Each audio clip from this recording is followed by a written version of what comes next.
नमस्कार दोस्तों, स्वागत है आपके अपने YouTube चैनल क्राइम मिरर पर। आज हम एक ऐसे लड़की की कहानी सुनाने जा रहे हैं जिसकी लाइफ उसके लिए तो अच्छी थी, लेकिन उसकी फैमिली वालों के लिए बहुत ही बुरी। वह सदैव लड़कियों के पीछे भागता रहता था, पढ़ाई से कोसों दूर था। कैसे वह जेल गया, इन सभी बातों का हम इस कहानी में सुनाएंगे। तो आइए दोस्तों, कहानी स्टार्ट करते हैं। यह कहानी दिल्ली के एक छोटे से इलाके से स्टार्ट होती है। दिल्ली शहर में दीपक नाम का लड़का रहता था। वो अपनी फैमिली के साथ रहता था। फैमिली में कुल 5 लोग थे, बड़े भाई, छोटी बहन, माँ और पिता। दीपक किक बॉक्सिंग का बहुत अच्छा प्लेयर था। वो अक्सर खेल कूद में ही लगा रहता था, पर जितना खेल कूद में लगा रहता था उतना ही उससे पढ़ाई से दूर रहा करता था। वो अक्सर एग्ज़ाम के टाइम पे कुछ नहीं पढ़ता था। वो अपने भाई की एग्ज़ाम सीट में से कॉपी करके पास हुआ करता था। जब भी एग्ज़ाम का टाइम आता था, दीपक अपने बड़े भाई के एग्ज़ाम कॉपी में से कॉपी करके पास हुआ करता था। दरअसल दोनों भाई सेम ही क्लास में हुआ करते थे और रोल नंबर से आसपास होने के कारण वो अक्सर आसपास ही बैठा करते थे एग्ज़ाम के टाइम पर, जिस कारण दीपक अपने भाई के एग्ज़ाम सीट में से कॉपी करके पास हुआ करता था। दीपक जिस स्कूल में पढ़ा करता था, उस स्कूल में लड़का और लड़की एक साथ पढ़ा करते थे। शाम का स्कूल था और दीपक अक्सर अपने भाई के साथ जाया करता था और साथ ही आया करता था। स्कूल में से किसी चीज़ से कोई मतलब नहीं रहता था। वह अक्सर अपने मस्ती में लगा रहता था। कुछ सालों बाद जब वो 9th क्लास में गया, एग्ज़ाम के टाइम पर उसकी मैडम ने उसकी सीट चेंज कर दी, जिस कारणवश वो अपने एग्ज़ाम को पास नहीं कर पाया। उसे फिर से 9th क्लास पढ़नी पड़ी थी। उसी दौरान वो जिस गली में रहता था, उसकी पड़ोस की लड़की निशा से उससे दोस्ती हो गई थी। वो अक्सर मिला करते थे, अकेला टाइम स्पेंड करते थे। कुछ दिनों तक ऐसा ही चलता रहा। एक दिन दीपक स्कूल में क्लास पीरियड के टाइम वो लव लेटर लिखा करता था। एक दिन जब वह लव लेटर लिख रहा था, उसकी टीचर पढ़ा रही थी। अचानक उसकी टीचर उस पर नज़र गई। टीचर दीपक के पास आई और दीपक ने लेटर छुपा लिया था। टीचर ने दीपक से पूछा, दीपक क्या कर रहे हो? दीपक ने कहा, कुछ नहीं मैडम, बस पढ़ रहा हूँ। मैम ने पूछा, तो बताओ मैं क्या पढ़ा रही थी? दीपक कुछ नहीं बोला। अचानक मैडम की नज़र उसके कॉपी के नीचे उसके लेटर पे गई और वो लेटर ले ली और लेटर को पढ़ लिया। लेटर पढ़ने के बाद टीचर ने उसे दूसरी क्लास में ले गया। तक से पूछने लगी, तुम ये क्या कर रहे हो? अभी तुम्हारी ये उम्र है और तुम ये सब कर रहे हो? अपनी पढ़ाई में तुम्हें कुछ भी ध्यान नहीं है? दीपक कुछ नहीं बोला। मैम ने दीपक के बड़े भाई को बुलाया। कुछ समय बाद उसी रूम में दीपक का बड़ा भाई आ गया। उसके बड़े भाई के आ जाने के बाद टीचर ने उसके भाई से पूछा कि तुम्हारा भाई क्या करता रहता है? उसके भाई ने बोला, मैडम मुझे कुछ नहीं पता ये क्या करता रहता है। तो मैडम ने उसे लेटर दिखाया कि बताओ ये क्या कर रहा है? स्कूल पीरियड में ये लव लेटर लिखा जा रहा है और तुम इसे कुछ नहीं बोलते? बड़े भाई ने मैडम से माफ़ी मांगी कि मैम आप इसे माफ़ कर दीजिए, मैं इसकी शिकायत घर पे जाके पापा से करूँगा। और मैडम ने भाई की बात सुन ली और उसे माफ़ कर दिया। दीपक शाम के वक्त वो अपने घर आया और सारी बात अपनी माँ से बताया। माँ ने कहा, ठीक है, मैं दीपक से पूछूंगी। कुछ समय बाद दीपक आया और मम्मी ने दीपक से पूछा, दीपक तुम लव लेटर लिख रहे थे? दीपक हंस के ये बात टाल दिया कि नहीं मम्मी, ये तो बस मैं ऐसे ही लिख रहा था। मम्मी को हल्का सा थोड़ा विश्वास होने लगा। दरअसल दीपक का बर्ताव ही बचपन से हंसमुख मिजाज था। अक्सर ये ऐसी चीज़ें करता रहता था। तो मम्मी ने उसे कुछ नहीं कहा और उसे माफ़ कर दिया। कुछ सालों तक ऐसे ही चलता रहा। एक रात को तकरीबन 12:30 बजे दीपक का भाई सोया हुआ था। अचानक उसे अपना बेड हिलते हुए मिला। उसे बेड हिलते हुए महसूस हुआ तो दिलीप चौंक कर अपनी आंखें खोला। उसे लगा जैसा कि भूकंप आ रहा है। जब वो हल्का से आंख खोल के अपनी बाहीं तरफ देखा तो दीपक पड़ोस की लड़की के साथ बाहों में लिपटा हुआ कुछ कर रहे थे। दरअसल वो ऐसी अवस्था थी जो मैं आपको नहीं बता सकता।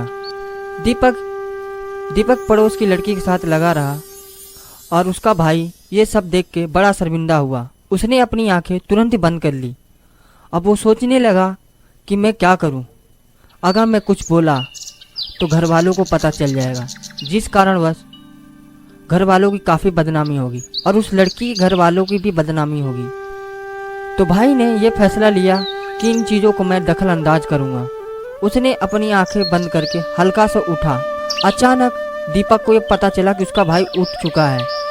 तो लड़की को लेके नीचे बेड के नीचे चला गया। बेड के नीचे जाकर वो छुप गया। भाई वो उठा, इधर उधर देखा, वो सो गया। दरअसल उसका भाई एक्टिंग कर रहा था सोने के लिए। दीपक को जब पता चला कि उसका भाई सो गया है तो लड़की को लेके उस रूम से निकल गया। अगली सुबह दीपक का भाई ये सारी बात उसकी माँ से बताया। मम्मी ने जब ये बात सुनी तो दीपक को कान के नीचे 2 थप्पड़ दिया। उसकी मम्मी तो बड़ी गुस्से में थी। दीपक को बहुत भरा बुला बोला और उस लड़की के माँ बाप को भी बताया गया। उधर लड़की की भी पिटाई हुई और घर वालों ने यह फैसला लिया कि इन दोनों को कभी मिलने ना दें। कुछ महीनों तक ऐसा ही चलता रहा। एक रात पड़ोस की लड़की निशा दीपक से मिलने के लिए अपने घर से निकली। जैसे वो घर से निकली तो उसका पिता उसको देख लिया और वो भी उसके पीछे पीछे आ गई। जैसे निशा दीपक से मिली उसके बाप ने पकड़ लिया। जब उसके पिता ने पकड़ लिया तो उसे मारना पीटना स्टार्ट कर दिया, जिस कारण दीपक की फैमिली वाले भी उठ गए और उन दोनों ने भी देख लिया और घर वालों ने मिलकर उन दोनों की काफ़ी पिटाई लगाई। उन लोगों को पीटने के बाद तो दोनों घर वाले आपस में बैठ के सलाह मशवरा लेने लग गए। आपस में बात करने के बाद दोनों फैमिली अपने अपने घर आए। अगली सुबह दीपक की फैमिली वालों ने यह डिसीजन लिया कि दीपक ऐसे नहीं सुधरेगा, अब इसकी शादी करवानी पड़ेगी। तो शादी के लिए डिसीजन ले लिया गया। शादी के लिए दीपक के पापा अपने ही दोस्त की भतीजी से शादी करने का रिश्ता ले गए और दोनों लोगों की रजामंदी के अनुसार शादी की डेट फिक्स हो गई, जो थी 14 नवंबर। शादी के डेट फिक्स हो जाने के बाद कुछ समय तक ऐसे ही चलता रहा। धीरे धीरे नवंबर आ गया और शादी की डेट भी आसपास ही थी। अचानक एक शाम दीपक गुस्से से घर आया और अपना फ़ोन झटक के कहा, मुझे उस लड़की से शादी नहीं करनी है। फैमिली वालों ने यह बात सुनी तो हैरान हो गए। घर वालों ने जब यह सुना तो पूछने लगे क्यों शादी नहीं करनी है। तो दीपक ने बताया कि उस लड़की का पहले से किसी के साथ अफेयर है। तो सब घर वाले चौंक गए। तू ये क्या कह रहा है? तू बहाने मार रहा होगा कि शादी नहीं करनी है तुझे। दीपक ने कहा, नहीं मम्मी, ऐसी कोई बात ही नहीं है, ये रहा रिकॉर्डिंग। दीपक ने जब रिकॉर्डिंग सुनाया तो एक लड़के का था जो काफ़ी दिन से दीपक को ढूंढ रहा था। वो जैसे तैसे दीपक को सोशल मीडिया फेसबुक पर उसे मैसेज किया और उससे बात करने लगा और उसी बात के दौरान दीपक ने उसकी सारी बातें रिकॉर्ड कर लिया था। उस लड़के ने दीपक से ये बताया था कि वो जिस लड़की से दीपक की शादी होने वाली थी और लड़का वो अपनी पूरी कहानी बताने लग गए कि हम एक स्कूल में पढ़ा करते थे, हम दोनों में प्यार था और उसके घर वाले नहीं मार रहे थे और इसलिए मैं तुमसे बोल रहा हूँ कि तुम उस लड़की से शादी ना करो। यही सारी रिकॉर्डिंग जब दीपक ने अपने घर वालों को सुनाया तो उसके घर वाले बड़े गुस्से में आ गए और अगली सुबह लड़की के चाचा को बुलाया और उसके चाचा को खरी खोटी सुनाने लग गए। दीपक के पापा ने उसके चाचा से कहा कि हम तो दोस्त थे और तूने ही पीठ पीछे छुरी चला दी। जब तुझे पता कि तेरी भतीजी ऐसी है तो तू क्यों मेरे बेटे के साथ शादी करना चाहता था। उसका चाचा बड़ा शर्मिंदा हुआ और पूरे घर वाले ने शादी के लिए ही मना कर दिया कि हम अपने लड़की की शादी तेरी लड़की से नहीं करेंगे और इसी के साथ शादी का सिलसिला ही ख़त्म हो गया। शादी का सिलसिला ख़त्म हो जाने के बाद दीपक कुछ समय तक ऐसे ही रहा, पर कुछ समय बाद फिर से उसका व्यवहार ऐसा ही होने लग गया। वो अक्सर फ़ोन में बिजी रहने लगा, किसी को व्हाट्सएप पर मैसेज, हंस हंस के बात करता, रात रात भर जागना, यही सिलसिला होता रहा। एक दिन उसके भाई को उस पर शक होने लग गया। जब दीपक रात को सो गया तो उसके भाई ने उसका फ़ोन चेक किया, तो फ़ोन में चेक किया कि उसका भाई ने उसकी भाभी से काफ़ी अश्लीलता भरी बातें की थी। जब उसके दीपक के भाई ने यह देखा तो वो शोक में आ गया और वो किसी को बता भी नहीं सकता था।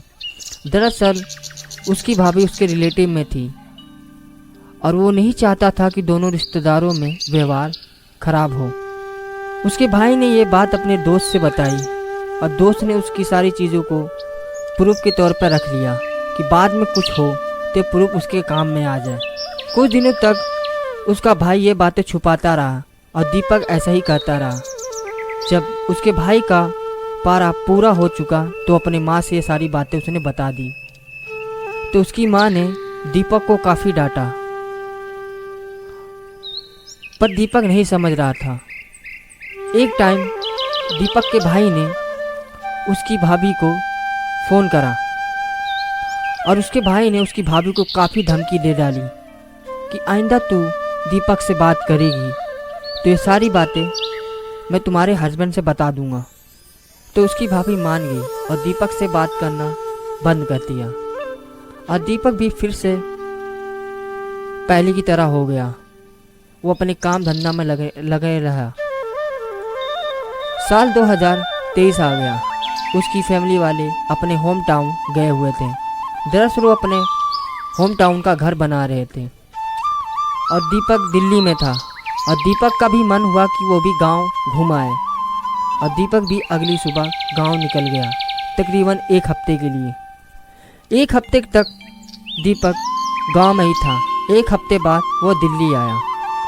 कुछ दिनों बाद दीपक की फैमिली वाले भी दिल्ली आ गए। जिस दिन वो दिल्ली आए तो दीपक के पापा के फ़ोन पर किसी का कॉल आया और कॉल पे उधर से आवाज़ आई कि आपको गमीरपुर थाना में आना होगा। दीपक के पापा शौक में आ गए कि थाने में क्यों। उन्होंने पूछा कि थाने में क्यों आना पड़ेगा।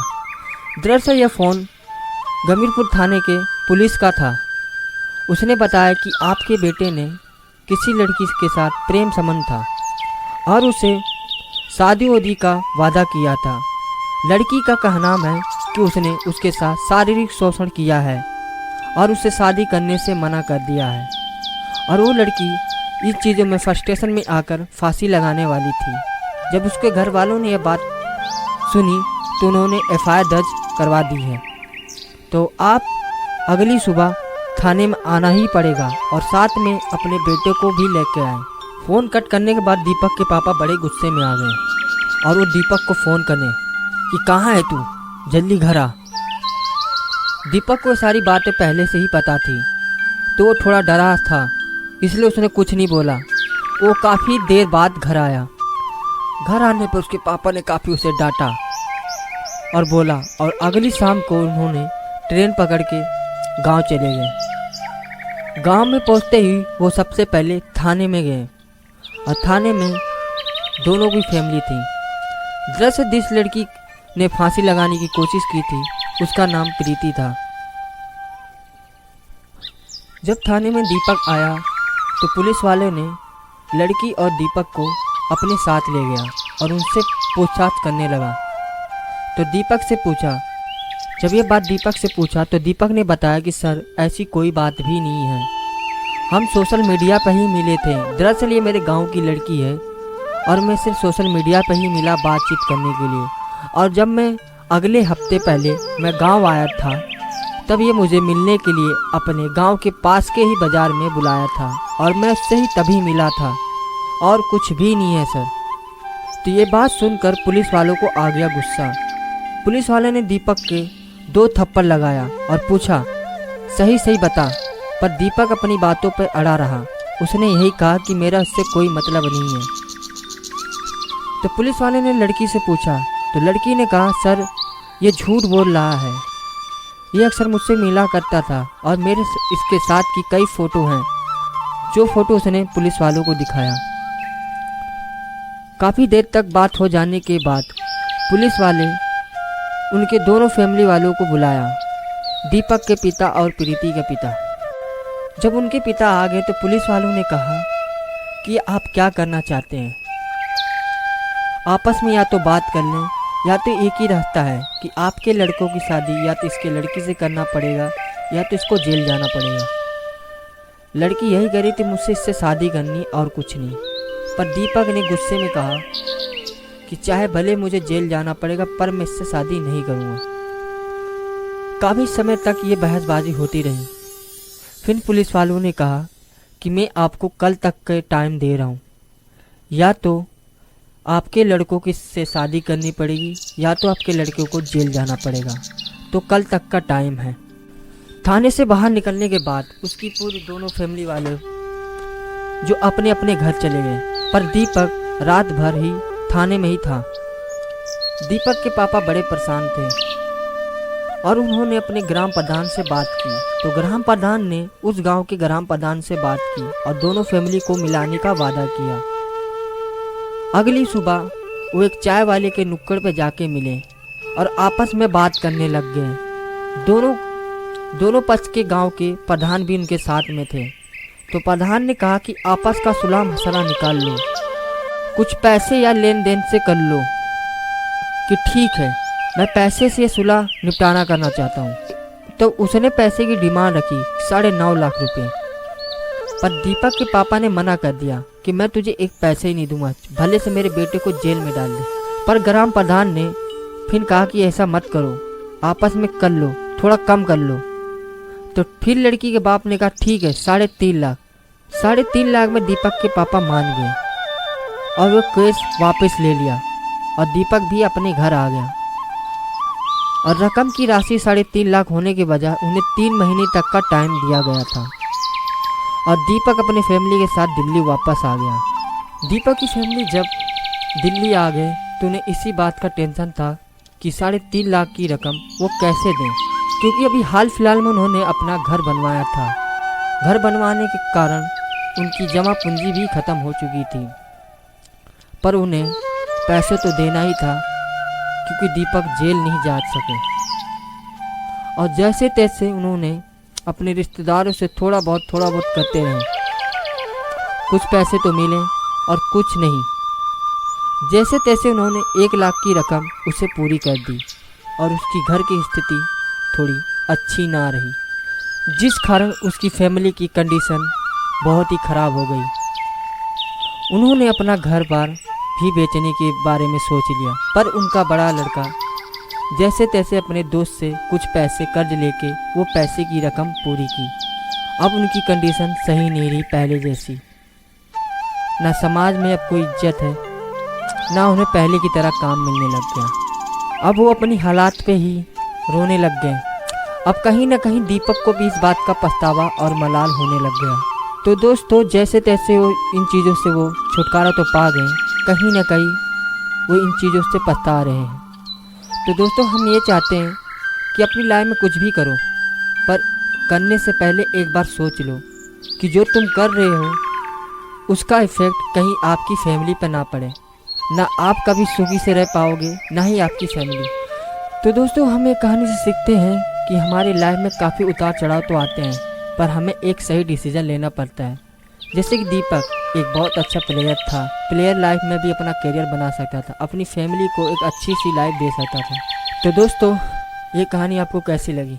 आई होप कि आपको वो कहानी पसंद आई। तो लाइक सब्सक्राइब कमेंट ज़रूर करना और हमें बताना कि आपको इस कहानी का कौन सा पार्ट अच्छा लगा।